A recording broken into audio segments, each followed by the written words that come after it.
Oh, well, there we go. And you are listening to the Lily Channel. Appreciate you all tuning in. I have an amazing guest here I have not seen in a year.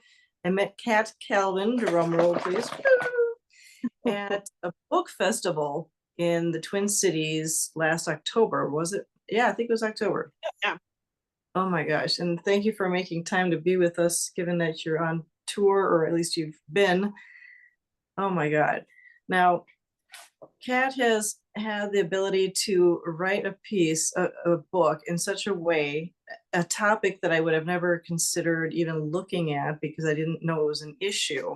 We're talking about this beautiful pink book, American Identity in Crisis, Notes from an Accidental Activist. I love this.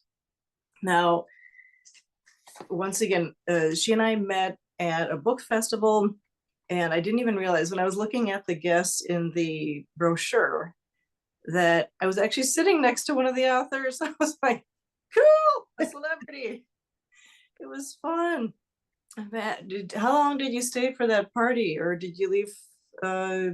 I was only there for one night because then I had to head to another book event. But it was really fun. I love Minneapolis, and it was cool getting to go to the Twin Cities Book Fest. It was a packed event. Oh my God. And then the actual festival the next day, it was jam-packed. It was incredible. Awesome. And really keeping a busy schedule, it looks like, with all the media channels. It was, let's see here, who published your book for you? Amistad, which is a HarperCollins imprint. Okay. Now, a quick little explanation of the book, and then we'll get into more excitement about what Kat is about and what's been happening with Kat. This is all about how difficult it is to get an ID and what happens if you don't even have an ID.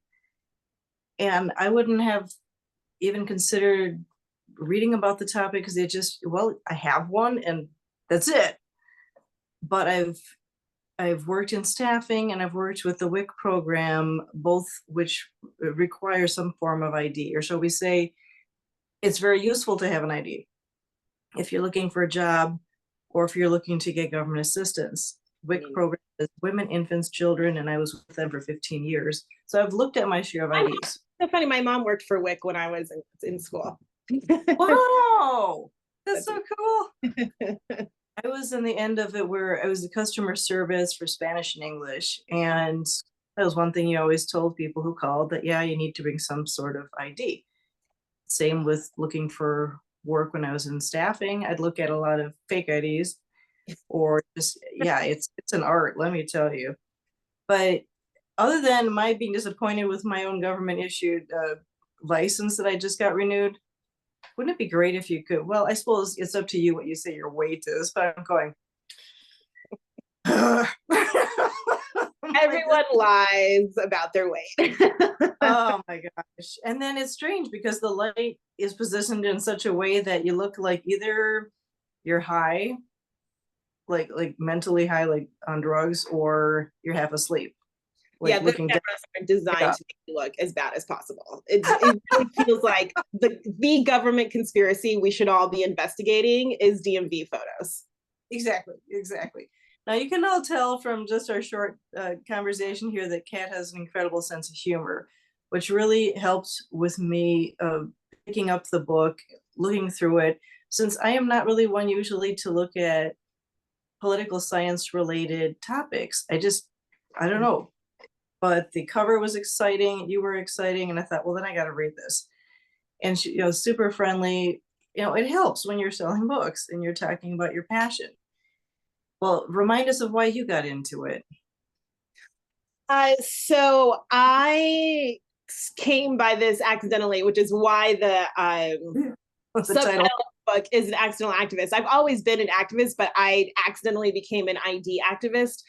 When I was in law school, I studied voting rights and the Voting Rights Act, but we had one back then. And then a few years after I graduated, Shelby County v. Holder happened in the Supreme Court, which took away a big chunk of the Voting Rights Act. And we immediately saw voter ID laws starting to get passed. And then in the 2016 election, we saw how much that had impacted the election. And so I sort of looked around to see what to do about it, and there was no national organization helping people get IDs. And so I was like, oh, all right, well, I'll start an organization to help people get IDs to vote. And Yeah. then the second we started, and we were going around talking to people, asking if they wanted to get IDs to vote, and they were saying, I don't have a job. I don't know where I'm sleeping tonight. I don't know how to feed my kids. I need an ID for that. And we realized, oh, there's a bigger problem here. And then we really started to look into it and realized, like, oh my God, they're like, voting is the last thing that people who don't have an ID, Yeah. because they literally can't get a place to sleep and, a job, government services, anything. And so we did a very big pivot, and we're like, look, we've got to focus on helping people get IDs so they can live. And then during elections, maybe they'll be able to even think about Yeah. voting. You can't do that if you're sleeping in a tent under a bridge, or if you don't know how you're going to feed your kids. And so then it really became a mission about just helping people get IDs. I I was really astounded reading it. I thought I had no idea what a big problem it is. I was disgusted, honestly. I mean, 26 million American adults don't have photo ID. It's crazy. It's 11% of the adult population. And it's not an issue that anyone knows about or talks about. I'm in Congress all the time, and like members of Congress don't know. Nobody knows what an issue this is.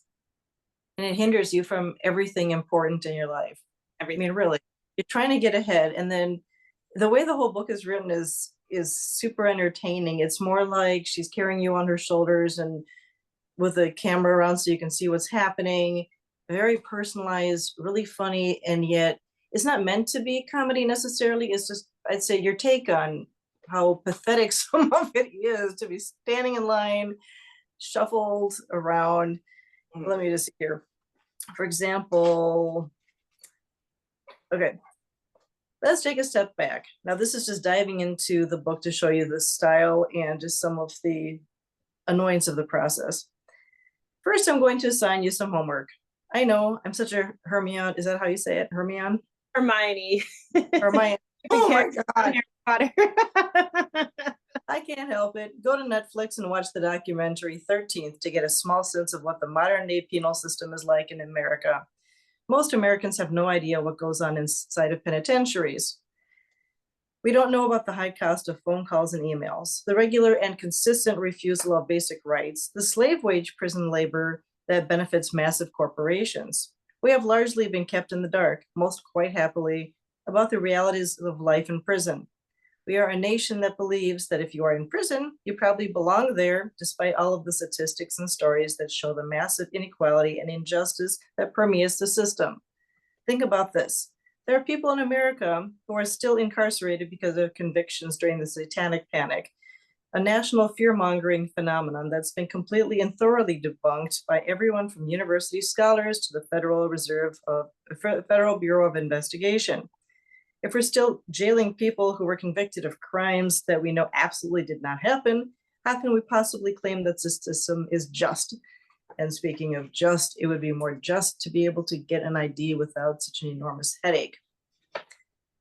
So that just shows the style of the book, not necessarily the exact focus of it, but it's incredibly descriptive, and you feel like you're the one going with people on their appointments to get birth certificates, well, you tell them, tell me, or tell the audience another example of what it's been like standing in line with them. Yeah, well, it's interesting right now because it's summer, so it's really hot everywhere. And we work in Skid Row in Los Angeles, and every week in different spots, but on Wednesdays is a big week where we're in one particular spot and we take a bunch of people to the DMV. And it's hot in LA right now. It's in the 90s at least, and it's the DMV. And summer at the DMV, of course, is always busy because you have, people who aren't working because they're teachers or whatever, or students who aren't in school and stuff. And so the lines are just always much, much longer.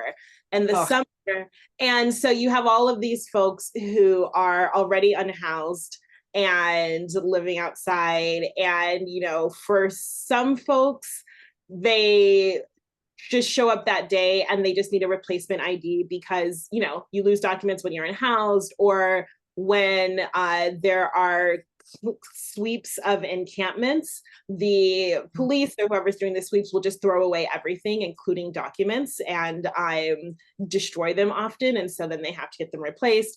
But then we have a lot of people who they may have been waiting for months because we had to get their birth certificates, which, you know, anytime you go somewhere to try to get your birth certificate, they ask for your ID. So if you don't have it, there's always an extra process. And whether they, you know, if they live or if they were born in Los Angeles, and of course they're right there, it's a little easier. But we have people from all 50 states and all over the world, and it can take a really long time to get their birth certificate. Sometimes other documents, you know, if they change their name, or we have former foster youth who have really complicated situations. And so we have folks who may have been waiting for months. And when you're in a really vulnerable situation like that, you're usually used to having been let down by people. Yeah. Right. Everybody has let you down, and government agencies have let you down, and services have let you down. And so people don't really believe, and especially if it takes months to get a birth certificate, and they don't really believe it's going to happen. We have people who've waited decades to get a birth certificate, to get an ID. And so there's a lot of excitement when they're finally at the DMV, because they know that this is the last step. And, you know, we drive them there, we go with them always to make sure that they have everything they need. And it's really exciting, but it's also really terrifying. And then they're waiting outside in the sun for a really long time. And there's all of this fear of like, what if something goes wrong? What if it doesn't actually happen, you know, et cetera. And so the DMV part is actually the happiest part, because you're finally there. They're going to have an ID at the end. In a lot of states, including California, they don't get an ID. They get a piece of paper and the ID will be mailed to them. So there's even more waiting. But, you know, it's so exciting, but it's also, okay, well, we're here and we have to stand out in the sun for hours, and you're going to have a lot of anxiety and et cetera. And it's very dramatic. Like, it feels small. I mean, first of all, we've all been to the DMV, so we all know that most of the time it's a real nightmare. And then when your whole life is on the line, right? Like when it's like, this is the thing that's going to help me get housing or get a job or get my VA benefits, right? Or whatever. There's so much on the line for each person that we take. And so the fear and the nervousness and the excitement, it all just mixes up, and it's a very dramatic moment. But then when they finally take their picture, you know, and get it done, it's really thrilling. That's amazing. And I will be putting a link in the description box to let people donate to the organization or potentially volunteer. I mean, I would love to do that. You have people in different states, or maybe the union, or? So the way we operate, pre-COVID, we were very heavily volunteer based. We had volunteers everywhere and staff. And then of course, COVID happened and we were all in houses. And so we found, we now have a different model. So we do still have in different places volunteers and staff on the ground. But one of the things that we've started doing that's working really well is we have, and we've always since day one, we've partnered with local organizations wherever we are. Partially it's a trust thing, you know, if we're just coming in and saying, hey, give me your social security number so I can get you an ID, then we're like, who are you? But if we work through shelters and food banks and jails and different types of organizations, there's a lot of trust there. But also, you know, we don't have offices because we need to go to where it's easy for people to get to us rather than asking them to travel. So we, you know, set up tables at locations where folks who we serve, whether it's youth or in-house folks or seniors or whatever, are already going. So we know we can get there. And then we go, you know, every Wednesday, 10 a.m. or whatever it is. So they always know where they can find us, because only 1% of our clients have access to a phone regularly. You know, most of them, their access to the internet is the library, right? And so we can't get in touch with them to say, hey, your birth certificate's here. So we need to be in a place where they can come to us every week and check in and say, is my birth certificate here? What's the next step? Whatever. And so we work through with all of these different clients in different ways.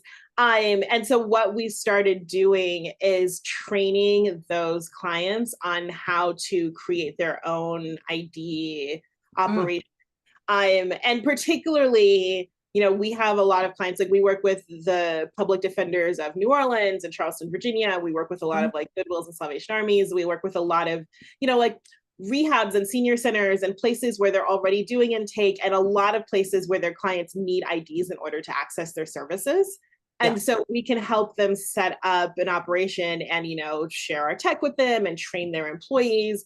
If they're really small, we can help fund them, or we can help them like write grants and whatever so they can get funding, and help them figure out how do they make getting IDs part of their operation so that it's sustainable for them, so that they're able to do the work without having to wait for our volunteers to come in or our staff or whatever. And it's more scalable for us because now we can do this in all 50 states, and I don't have to, raise hundreds of millions to be able to hire enough people to be in every city in every state. So it's been really cool because we still have, and like some areas like, LA is so massive and so overwhelming with the amount of need that I have multiple staff members there and like volunteers, and like, there's a lot of work there. We have our volunteers in Virginia. We still have our volunteer who got our first ever ID years ago, and we're at over 12,000 now. And she's still, she's just such a star and still like gets IDs every week with us.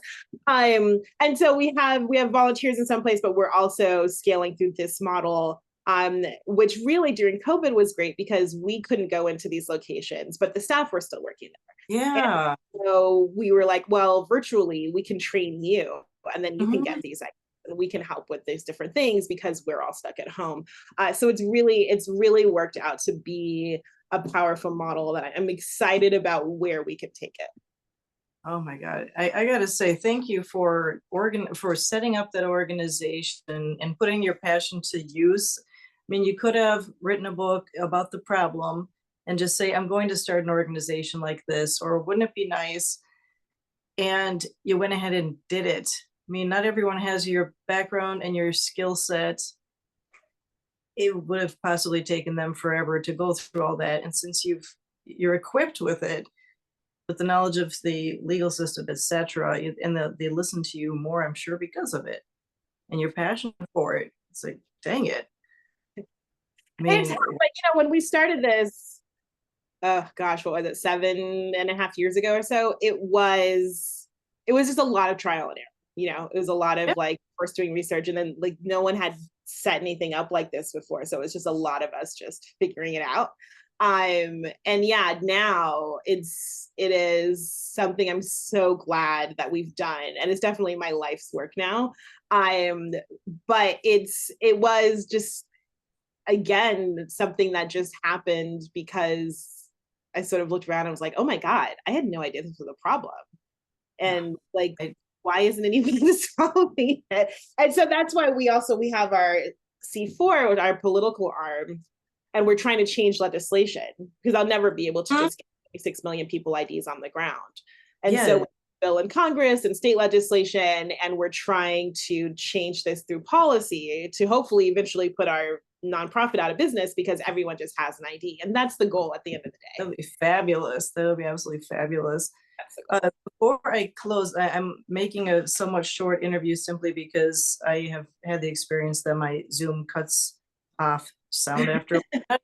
It doesn't allow for more than a certain amount of call it recording, and I like to budget myself as far as anyway. What was I going to say? That you have Hot Takes and Applesauce newsletter. How did you start that? And just tell me more about that one.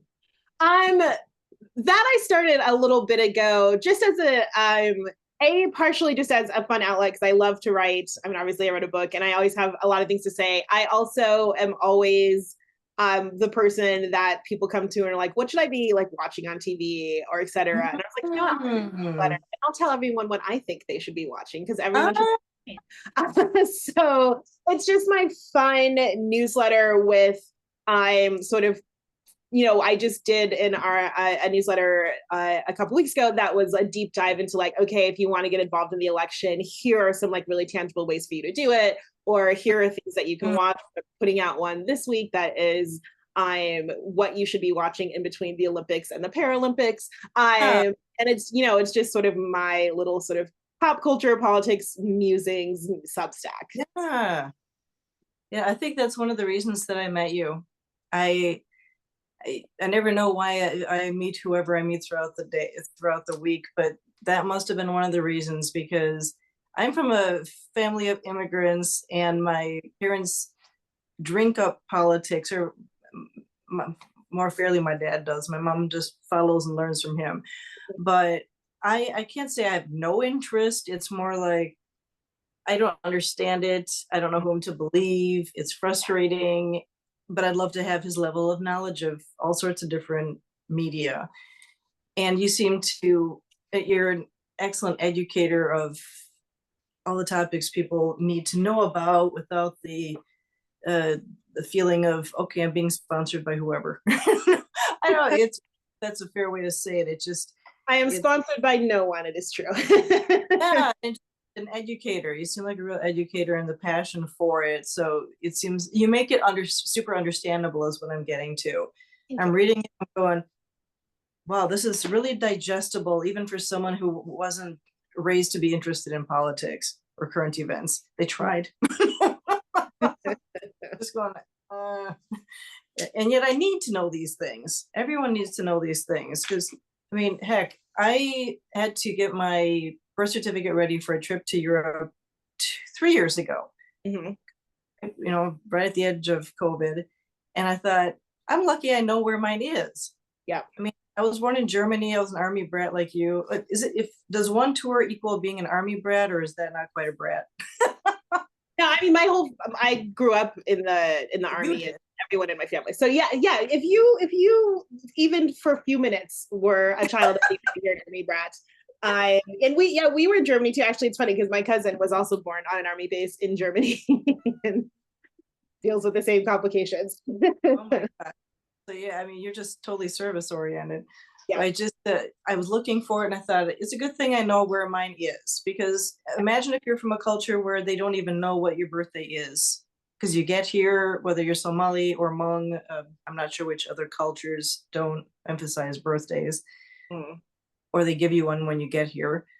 Then that's really hell to look for, you know? I mean, it gets complicated. We had a client who was born in a cult in the 70s, just in the bathtub of a house. She didn't know what state, she didn't really know what town, she didn't know, you know, and she just knew it was upstate New York somewhere. Like there are so many people with really complicated birth histories. And for them, and the state also doesn't recognize it and makes it really difficult to get birth certificates or any sort of documents.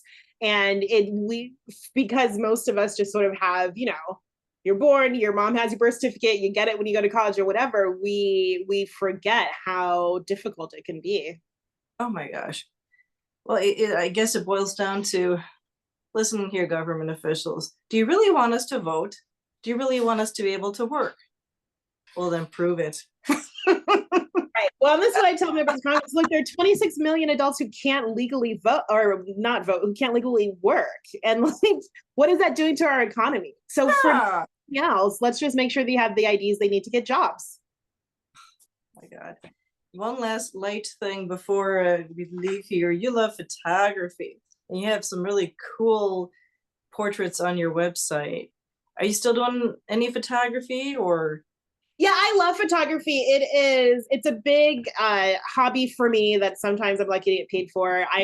I'm working right now on a big documentary photography project that I'll probably be working on for years. And I love landscape photography, but it's just something that is a lot of fun, and it's really satisfying when you just take a great picture. Like that's the best thing ever. Yeah. And landscape photography, that's no joke. I mean, you got to position the camera right, correct time of day, make sure it doesn't look flat. Oh, but it's worth it when it comes out. Oh, it is. It really is. Yeah. I'm more into people and events than landscape. I'll leave you all the landscape photos. Oh my gosh. Kat Calvin, author of American Identity in Crisis, Notes from an Accidental Activist. Thank you. Really, thank you for being on here, and let's help her out. She's got an incredible mission here and she's kicking butt. Thank you so much. I appreciate it. We'll see you soon. Thank you. Bye-bye.